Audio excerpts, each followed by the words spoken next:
Os Homens de Preto no Mundo de hoje, 5 de junho de 2019. Como alguém que regularmente investiga e escreve sobre o fenômeno dos homens de preto, uma das perguntas que me fazem frequentemente é a seguinte: você ainda recebe relatórios sobre os homens de preto?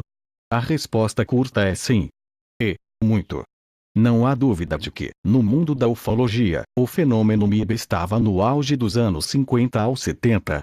Isso não significa, no entanto, que os relatórios dos homens de preto não estejam mais presentes ou estejam em declínio. De fato, recebo regularmente relatórios do MIB, a grande maioria deles de tempos muito recentes. Isso provavelmente se deve ao fato de eu ter escrito 4 livros sobre os homens de preto e um sobre as mulheres de preto. Em outras palavras, quando as pessoas tiveram um encontro com o MIB, eles procuram alguém que possa ajudá-los a entender o que aconteceu e o que encontraram. Alguém como eu. Tenho certeza de que é muito parecido com as pessoas que se depararam com um círculo de colheita. Elas procuram um pesquisador do círculo para as respostas e não um investigador da MIB. E é o mesmo com os Black Eyed Children. Se você já viu um, é provável que entre em contato com um especialista no assunto, como David Veaterli. O que nos traz de volta aos casos recentes dos homens de preto. Aqui está uma das centenas da última década que vieram em minha direção. É provável que você entre em contato com um especialista no assunto, como David Veaterli. O que nos traz de volta aos casos recentes dos homens de preto. Aqui está uma das centenas da última década que vieram em minha direção. É provável que você entre em contato com um especialista no assunto, como David Veaterli. O que nos traz de volta aos casos recentes dos homens de preto. Aqui está uma das centenas da última década que vieram em minha direção.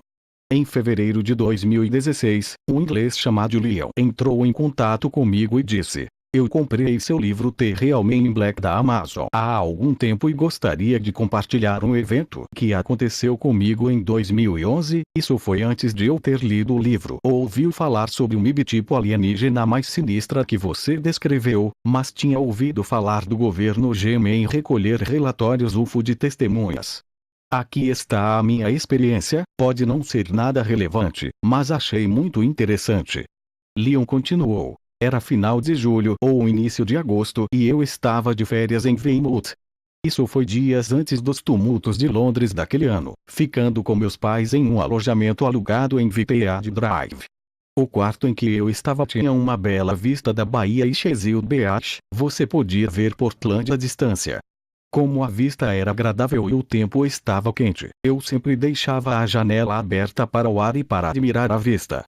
Eu tinha um laptop na mesa perto da janela para poder olhar com facilidade.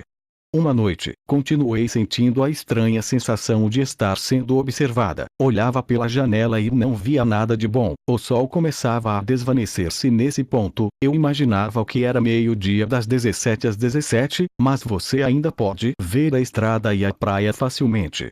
Toda vez que eu voltava a usar o laptop, eu voltava a ter essa sensação horrível de desconforto e olhava para trás pela janela, e finalmente vi o que parecia ser um homem quase comicamente escondido atrás de uma placa de trânsito.